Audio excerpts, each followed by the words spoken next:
இன்றைய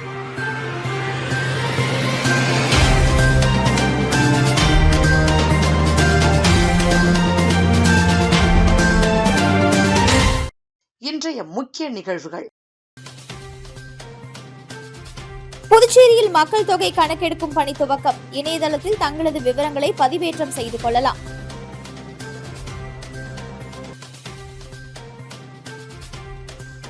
அமைச்சர் பதவி பெற 100 கோடி ரூபாய் வரை பேரம் நடக்கிறது. முன்னாள் நாராயணசாமி குற்றச்சாட்டு.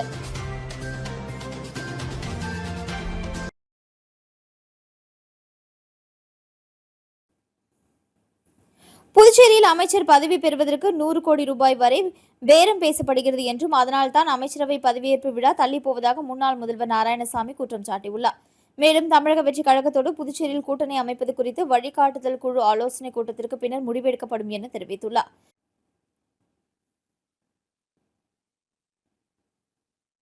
முன்னாள் முதலமைச்சர் நாராயணசாமி இன்று புதுச்சேரியில் உள்ள அவரது இல்லத்தில் செய்தியாளர்களை சந்தித்தார். அப்பொழுது அவர் பேசியதாவது: மக்களின் தீர்ப்பை ஏற்றுக்கொள்ள வேண்டும். 3 மாதங்களுக்கு முன் இந்தியா கூட்டணி வெற்றி பெறும் நிலையில் இருந்தது. ஆனால் ஒற்றுமையின்மையால் தோல்வி அடைந்துவிட்டோம். பணபலம், அதிகார பலம் வைத்து பாஜக, என்ஆர் காங்கிரஸ் ஆட்சிக்கு வந்துள்ளது. இனி வரும் காலங்களில் காங்கிரஸ் கட்சியை பலப்படுத்த வேண்டிய பொறுப்பு இருக்கிறது. பாஜக ஆட்சிக்கு வந்த பிறகு தேர்வுகளில் முறைகேடுகள் நடக்கிறது. குறிப்பாக நீட் தேர்வு சாதாரண மக்களை புறக்கணிக்கிறது. தேர்வுக்கு முன்பு வினாத்தாள்கள் கசிந்து மிகப்பெரிய ஊழல் நடந்திருக்கிறது. நீட் தேர்வு என்பது தேவையில்லாத ஒன்று. 12ஆம் வகுப்பு மதிப்பெண் அடிப்படையில் மருத்துவ கலந்தாய்வு நடைபெற வேண்டும். பிரெஞ்சு மொழியை புதுவை மாணவர்கள் விரும்பி படிக்கிறார்கள். பிரெஞ்சு மொழி புதுவை கலாச்சாரத்தோடு இணைந்தது. தமிழ் மொழியை பிரான்ஸ் நாட்டில் சொல்லிக் கொடுக்கிறார்கள். சிபிஎஸ்இ பாடத்திட்டத்தில் நீக்க வேண்டும் என்கிற உத்தரவை எதிர்க்கிறோம். புதுச்சேரியில் அமைச்சர் பதவிக்கு 100 கோடி ரூபாய் வரை பேரம் பேசப்படுகிறது. புதுவைக்கு சம்பந்தம் இல்லாதவர்கள் பணத்தை இறைத்து வெற்றியை பெற்றுள்ளார்கள். அமைச்சர்கள் பதவியேற்பு விழா தள்ளி போவதற்கு 100 கோடி ரூபாய் பேரம் பேசுவதுதான் காரணம். தமிழ்நாட்டை போலவே புதுச்சேரியிலும் திமுக கூட்டணியை விட்டு காங்கிரஸ் வெளியேறி விட்டதா என்கிற கேள்விக்கு அது குறித்து தான் முடிவு எடுக்க முடியாது என்றும், வழிகாட்டுதல் குழுவின் கூட்டத்திற்கு பிறகு தமிழக வெற்றி கழகத்திற்கு ஆதரவு அளிப்பதா இல்லையா என்கிற முடிவுகள் தெரியவரும் என கூறியுள்ளார். கூட்டணி தொடர்பான முடிவை தாங்கள் எடுக்க முடியாது என்றும், அகில இந்திய காங்கிரஸ் தலைமை மற்றும் காரிய கமிட்டி எடுக்கும் முடிவுக்கு தாங்கள் கட்டுப்படுவோம் எனவும் தெரிவித்துள்ளார். தமிழ்நாட்டில் யாருக்கும் பெரும்பான்மை கிடைக்காத நிலையில் ஆட்சி அமைக்க வேண்டும் என்கிற காரணத்தினால் காங்கிரஸ் ஆதரவு கொடுத்ததாகவும், விஜய் பதவியேற்பு விழாவில் ராகுல் காந்தியும் கலந்து கொண்டுள்ளதன் மூலம் தமிழக வெற்றி கழகம் மற்றும் காங்கிரஸ் இடையே நல்ல நட்பு இருப்பதாகவும் தெரிவித்தார். முதுகில் குத்திவிட்டதாக திமுக கூறும் குற்றச்சாட்டிற்கு தான் பதிலளிக்க முடியாது எனவும் நாராயணசாமி தெரிவித்துள்ளார். புதுச்சேரியில் தேர்தல் தோல்வியடைந்ததற்கு காங்கிரஸ், திமுக ஆகிய இருவரும் காரணம் என்றும், தொகுதி பங்கீடு உடன்படிக்கையை சுமூகமாக முடித்திருந்தால் முடிவுகள் மாறியிருக்கும் எனவும் தெரிவித்துள்ளார்.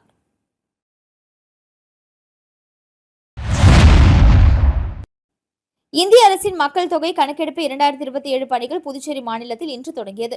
பொதுமக்கள் தாங்களாகவே முன்வந்து இணையதளத்தில் தகவல்களை பதிவேற்றம் செய்யும் சுய கணக்கெடுப்பு முறையை துணைநிலை ஆளுநர் கைலாஷ்நாதன் தொடங்கி வைத்தார். மக்கள் தொகை கணக்கெடுப்பு திட்டத்தின் இயக்குநர் சுந்தரேஷ் பாபு, கூடுதல் மாவட்ட ஆட்சியர் சுதாகர் மற்றும் இணை இயக்குநர் புவனேஸ்வரி ஆகியோர் உடனிருந்தனர். தமிழக அமைச்சர் என் ஆனந்திற்கு ஊரக உள்ளாட்சி மற்றும் நீர்வளத்துறை அமைச்சராக இன்று இலாகா ஒதுக்கப்பட்ட நிலையில் அவர் தனது ஆஸ்தான புதுச்சேரி அங்காளம்மன் கோவிலில் சுவாமி தரிசனம் செய்தார். அமைச்சர் பொறுப்பில் இருந்தாலும் கான்வாய் இல்லாமல் தனி வாகனத்திலேயே வந்தார். மேலும் அமைச்சர் பொறுப்பேற்று 2 முறை புதுச்சேரி வந்ததும் தனது நெருங்கிய நண்பரான முதலமைச்சர் ரங்கசாமியை சந்திக்காமலேயே சென்றுள்ளார். நடந்து முடிந்த சட்டமன்ற தேர்தலில் தமிழ்நாட்டின் யாருக்கும் பெரும்பான்மை கிடைக்காத நிலையிலும் தமிழக வெற்றிக் கழகம் தனிப்பெரும் கட்சியாக உருவெடுத்தது. நம்பிக்கை வாக்கெடுப்பில் விஜய் அரசு வெற்றி பெற்ற நிலையில் பொறுப்பேற்றுக் கொண்ட 10 அமைச்சர்களுக்கான இலாக்காக்கள் இன்று ஒதுக்கப்பட்டது. விஜய் மக்கள் இயக்கம் என்கிற விஜய் ரசிகர் மன்றத்தை தமிழக வெற்றிக் கழகம் என்கிற கட்சியாக மாற்றியதில் விஜய்க்கு அடுத்தபடியாக புதுச்சேரியை சேர்ந்த என் ஆனந்துக்கு முக்கிய இடம் உண்டு. விஜயின் மிகவும் நம்பிக்கை பெற்றவராக பார்க்கப்படும் என் ஆனந்த் தமிழக வெற்றிக் கழகத்தின் பொதுச் செயலராக மட்டுமல்லாமல் தற்பொழுது தமிழக அரசின் முதலமைச்சருக்கு அடுத்தபடியாக 2வது இடத்தை பிடித்துள்ள அமைச்சராக உள்ளார். விஜய்க்கு அடுத்தபடியாக கட்சியிலும் ஆட்சியிலும் அதிக அதிகாரம் மிக்க ஆனந்த் இன்று புதுச்சேரி நேரு வீதியில் உள்ள தனது ஆஸ்தான அங்காளம்மன் கோவிலில் சுவாமி தரிசனம் செய்தார். அவருடன் புதுச்சேரியில் அவரது ஆதரவாளர்கள் தமிழக வெற்றிக் கழகத்தினரும் சுவாமி தரிசனம் செய்தனர். அமைச்சராக இருந்த பொழுதும் என் ஆனந்த் கான்வாய் வாகனத்தை பயன்படுத்தாமல் தனி வாகனத்திலேயே வந்து சுவாமி கும்பிட்டார். பின்னர் தனது புதுச்சேரி வீட்டிற்கு சென்றவர் நண்பர்கள் பலரிடம் வாழ்த்து பெற்றார். மேலும் அமைச்சராகி இதுவரை 2 முறை புதுச்சேரி வந்த அமைச்சர் ஆனந்த் தனக்கு மிகவும் நெருங்கிய நண்பராக இருக்கும் புதுச்சேரி முதலமைச்சர் ரங்கசாமியை இதுவரை சந்திக்காதது பேசு பொருளாகியுள்ளது.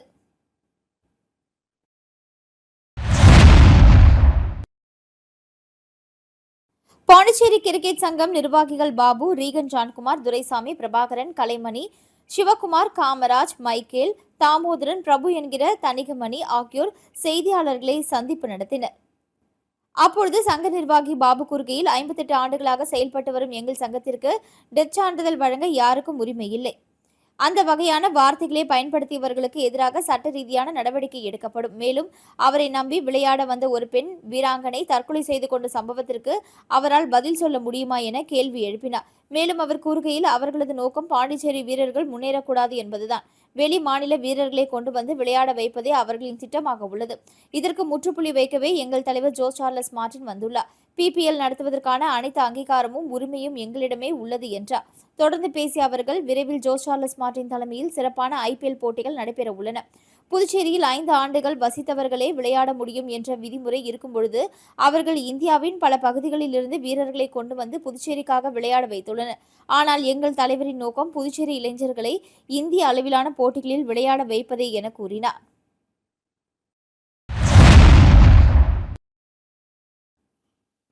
மக்கள் தொகை கணக்கெடுக்கும் பணி துவங்கப்பட்டுள்ள நிலையில் வில்லியனூர் துணை மாவட்ட ஆட்சியர் அலுவலகத்திற்கு வந்து டிஜிட்டல் பதிவேற்றும் மொபைல் மூலமாக குடும்ப விவரங்களை பதிவு செய்த வில்லியனூர் சட்டமன்ற உறுப்பினர் ரவிக்குமார்.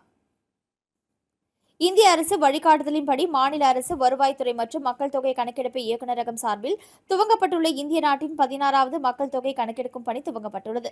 அதன் முன்னோட்டமாக வில்லியனூர் துணை ஆட்சியர் குமரன் தலைமையில் வட்டாட்சியர் சந்தோஷ்குமார் மற்றும் மாவட்ட மக்கள் தொகை கணக்கெடுப்பு அதிகாரி முன்னிலையில் வில்லியனூர் சட்டமன்ற உறுப்பினர் ரவிக்குமார் துணை ஆட்சியர் அலுவலகத்திற்கு நேரடியாக வந்த அதிகாரிகள் முன்னிலையில் அரசு மூலமாக புதியதாக அறிமுகப்படுத்தப்பட்டுள்ள டிஜிட்டல் மக்கள் தொகை கணக்கெடுப்பு மொபைல் மூலமாக விவரங்களை பதிவேற்றம் செய்யும் வசதியின் மூலம் அவரது குடும்ப விவரங்களை பதிவு செய்து தொகுதிக்குட்பட்ட பகுதிகளுக்கு மக்கள் தொகை கணக்கெடுப்பு பணியில் ஈடுபட்டிருக்கின்ற அதிகாரிகளுக்கு மக்கள் ஒத்துழைப்பு தந்து தங்களது குடும்ப விவரங்களை, உறுப்பினர்களின் எண்ணிக்கை, வீட்டு விவரங்கள் அனைத்தையும் சரியான முறையில் பதிவேற்றம் செய்வதற்கு ஒத்துழைப்பு தர வேண்டும் என அவர் கேட்டுக்கொண்டார்.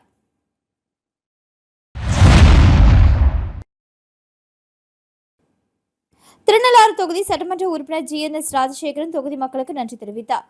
புதுச்சேரி சட்டமன்ற தேர்தலில் திருநள்ளாறு தொகுதி பாஜக வேட்பாளராக போட்டியிட்டு காரைக்கால் மாவட்டத்திலேயே அதிகப்படியான வாக்குகள் வித்தியாசத்தில் வெற்றி பெற்று சட்டமன்ற உறுப்பினர் GNS ராஜசேகரன் வெற்றி பெற்ற அன்றே தொகுதி மக்களுக்கு நன்றி தெரிவித்தார். ஆனால் முறையாக ஒவ்வொரு பகுதிக்கும் சென்று நன்றி தெரிவிக்கும் விதமாக இன்று திருநள்ளாறு பகுதியின் எல்லை பகுதியான அம்பகரத்தூரில் புகழ்பெற்ற ஸ்ரீ பத்ரகாளி அம்மன் ஆலயத்தில் சுவாமி தரிசனம் செய்து தனது வெற்றிக்கு பாத்திரமாக இருந்த திருநள்ளாறு தொகுதி மக்களுக்கு நன்றி தெரிவிக்க தொடங்கினார். அம்பகரத்தூர் பத்ரகாளி அம்மன் கோவிலில் நிர்வாகம் சார்பில் சட்டமன்ற உறுப்பினருக்கு பரிவட்டம் கட்டி மாலை மரியாதையுடன் சுவாமி தரிசனம் செய்விக்கப்பட்டது. தொடர்ந்து அம்பகரத்தூர் பகுதியில் உள்ள அனைத்து தெருக்களிலும் வாகனம் மூலம் நடந்து சென்றும் தமது நன்றியை தொகுதி மக்களுக்கு தெரிவித்தார். அப்பொழுது சட்டமன்ற உறுப்பினர் GNS ராஜசேகரனை மக்கள் ஆர்வமாக பட்டாசு வெடித்தும் ஆரத்தி எடுத்தும் ஆர்வமாக வரவேற்றனர்.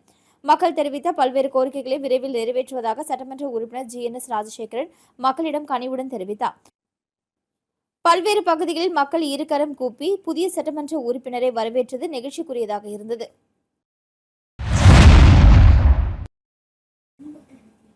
காரைக்காலில் நீட் தேர்வை ரத்து செய்ய வலியுறுத்தி திராவிட கழகத்தின் சார்பில் நடைபெற்ற கண்டன ஆர்ப்பாட்டத்தில் இடதுசாரி கட்சிகள், VCK கட்சிகளின் நிர்வாகிகள் கலந்து கொண்டு மத்திய அரசுக்கு எதிராக கண்டன கோஷங்களை எழுப்பினர். காரைக்கால் புதிய பேருந்து நிலையம் முன்பு மருத்துவ படிப்பிற்கான நீட் தேர்வை ரத்து செய்ய வலியுறுத்தி திராவிட கழக மாவட்ட தலைவர் கிருஷ்ணமூர்த்தி தலைமையில் கண்டன ஆர்ப்பாட்டம் நடைபெற்றது. இந்த ஆர்ப்பாட்டத்தில் நீட் தேர்வை ரத்து செய்ய வலியுறுத்தியும் மத்திய அரசை கண்டித்தும் கண்டன கோஷங்களை எழுப்பினர். ஆர்ப்பாட்டத்தில் திராவிட கழக, விடுதலை சிறுத்தைகள் கட்சி, கம்யூனிஸ்ட் கட்சியின் நிர்வாகிகள் பலர் கலந்து கொண்டு மத்திய அரசிற்கு எதிராக கண்டன உரையினை நிறுத்தினர். விளம்பர இடைவேளைக்கு பிறகு செய்திகள் தொடரும். டென்ஷன் எதுக்கு? தனம் சேல் சென்டர் இருக்கு. சம்மர் டென்ஷன் எதுக்கு? தனம்ல ஏசி வாங்கி சம்மரை சில் பண்ணுங்க. தனம் சேல் சென்டர், காமராஜ் சாலை, பாண்டிச்சேரி. செய்திகள் தொடர்கின்றன. உழவர்கரை பகுதியில் நடைபெற்ற இலவச மருத்துவ முகாமில் திரளான பொதுமக்கள் கலந்து கொண்டு பயனடைந்தனர்.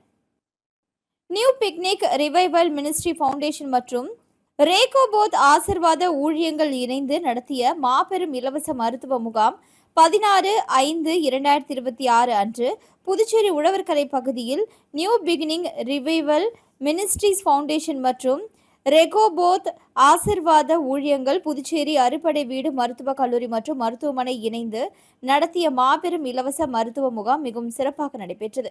இதில் பொது மருத்துவம், காது மூக்கு தொண்டை மருத்துவம், எலும்பு மூட்டு சிகிச்சைகள், குழந்தைகள் நல மருத்துவம், மகப்பேறு மருத்துவம், அறுவை சிகிச்சை மருத்துவம், தோல் நோய் மருத்துவம், கண் சிகிச்சை மருத்துவம் உள்ளிட்ட பல்வேறு மருத்துவ பரிசோதனைகள் செய்யப்பட்டது.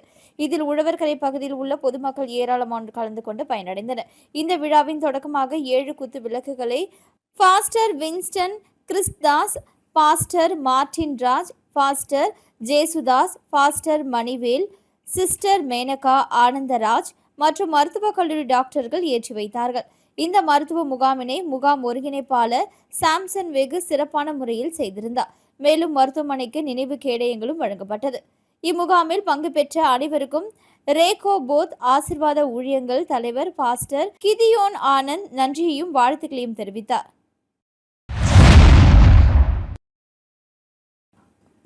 அச்சனப்பட்டு பகுதியில் அமைந்துள்ள பிரம்மகுமாரிகள் ஈஸ்வரிய விஸ்வ வித்யாலயாவின் 90வது ஆண்டு நிறைவு விழா கொண்டாட்டம் வெகு சிறப்பாக நடைபெற்றது.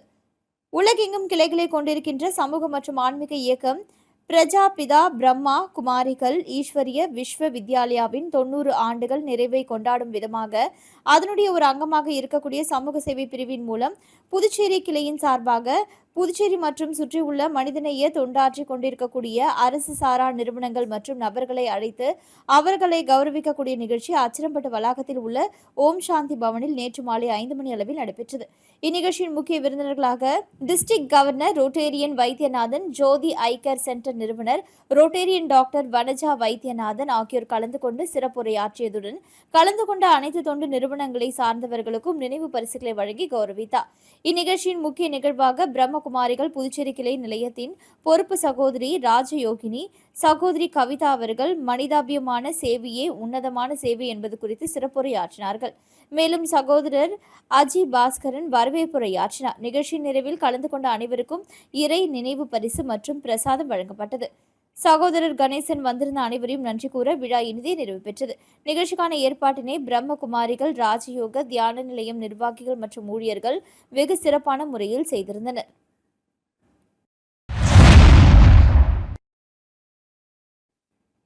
புதுச்சேரி குருமாம்பேட் பகுதியில் எழுந்தருளியுள்ள ஸ்ரீ யோகமாயா லலிதாம்பிகை ஆலயத்தில் வைகாசி மாத அமாவாசையை முன்னிட்டு லலிதாம்பிகை அம்மன் உட்புறப்பாடு நிகழ்வில் பக்தர்கள் பங்கேற்று அம்மனை வழிபட்டு சென்றனர். புதுச்சேரி குருமாம்பேட் பகுதியில் அமைந்துள்ளது ஸ்ரீ யோகமாயா லலிதாம்பிகை மற்றும் ஸ்ரீ மகா சாம்ராஜ்ய லலிதாம்பிகை திருக்கோவில். இந்த திருக்கோவிலில் வைகாசி மாத அமாவாசையை முன்னிட்டு ஸ்ரீ மகா சாம்ராஜ்ய லலிதாம்பிகைக்கு பால், தயிர், சந்தனம், திருநீர், திருமஞ்சனம், குங்குமம் உள்ளிட்ட பல்வேறு வாசனை திரவியங்கள் கொண்டு மகா அபிஷேகம் செய்யப்பட்டு மகா தீபாராதனை காட்டப்பட்டது. தொடர்ந்து அலங்கரிக்கப்பட்ட வாகனத்தில் லலிதாம்பிகை அம்மன் எழுந்தருளி உள்புறப்பாடு நடைபெற்றது. இதில் பக்தர்கள் பங்கேற்று லலிதாம்பிகை அம்மனை வழிபட்டு சென்றனர். இதற்கான ஏற்பாடுகளை ஆலய நிர்வாகி மகேஸ்வர சாஸ்திரிகள் மற்றும் பக்தர்கள் சிறப்பாக செய்திருந்தனர்.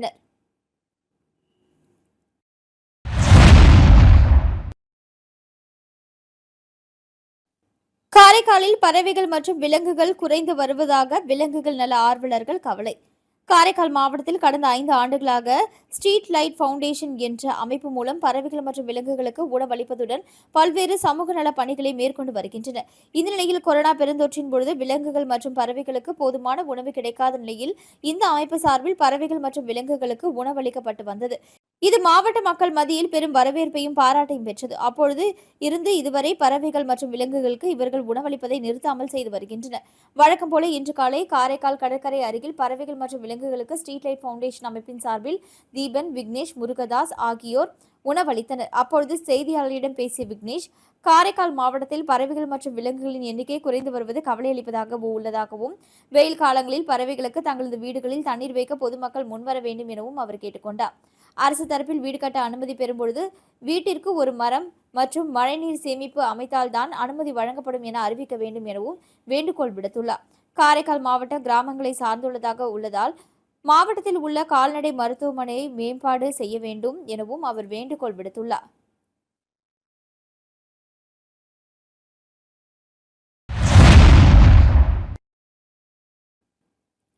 மக்கள் தொகை கணக்கெடுக்கும் பணி துவங்கப்பட்டுள்ள நிலையில் வில்லியனூர் துணை மாவட்ட ஆட்சியர் அலுவலகத்திற்கு வந்து டிஜிட்டல் பதிவேற்றம் மொபைல் மூலமாக குடும்ப விவரங்களை பதிவு செய்த ஊசுடு தொகுதி சட்டமன்ற உறுப்பினர் கார்த்திகேயன். இந்திய அரசு வழிகாட்டுதலின்படி மாநில அரசு வருவாய்த்துறை மற்றும் மக்கள் தொகை கணக்கெடுப்பு இயக்குநரகம் சார்பில் துவங்கப்பட்டுள்ள இந்திய நாட்டின் 16வது மக்கள் தொகை கணக்கெடுக்கும் பணி துவங்கப்பட்டுள்ளது. அதன் முன்னோட்டமாக வில்லியனூர் துணை ஆட்சியர் குமரன் தலைமையில் வட்டாட்சியர் சந்தோஷ்குமார் மற்றும் மாவட்ட மக்கள் தொகை கணக்கெடுப்பு அதிகாரி முன்னிலையில் ஊசுடு தொகுதி சட்டமன்ற உறுப்பினர் கார்த்திகேயன் துணை ஆட்சியர் அலுவலகத்திற்கு நேரடியாக வந்த அதிகாரிகள் முன்னிலையில் அரசு மூலமாக புதியதாக அறிமுகப்படுத்தப்பட்டுள்ள டிஜிட்டல் மக்கள் தொகை கணக்கெடுப்பு மொபைல் மூலமாக விவரங்களை பதிவேற்றம் செய்யும் வசதியின் மூலம் அவரது குடும்ப விவரங்களை பதிவு செய்து தொகுதிக்குட்பட்ட பகுதிகளுக்கு மக்கள் தொகை கணக்கெடுப்பு பணியில் ஈடுபட்டிருக்கின்ற அதிகாரிகளுக்கும் மக்கள் ஒத்துழைப்பு தந்து குடும்ப விவரங்களையும் உறுப்பினர்களின் எண்ணிக்கை வீட்டு விவரங்கள் அனைத்தையும் சரியான முறையில் பதிவேற்றம் செய்வதற்கு ஒத்துழைப்பு தர வேண்டும் என அவர் கேட்டுக்கொண்டார். மீண்டும் இன்றைய முக்கிய நிகழ்வுகள். புதுச்சேரியில் மக்கள் தொகை கணக்கெடுக்கும் பணி துவக்கம். இணையதளத்தில் தங்களது விவரங்களை பதிவேற்றம் செய்து கொள்ளலாம்.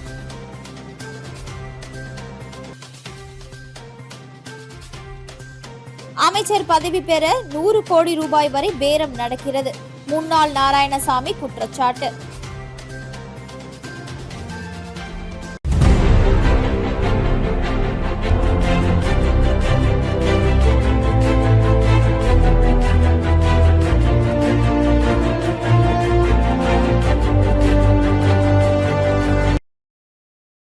செய்திகளை உடனுக்குடன் தெரிந்து கொள்ள மெட்ரோ யூடியூப் சேனலை சப்ஸ்கிரைப் செய்யவும்.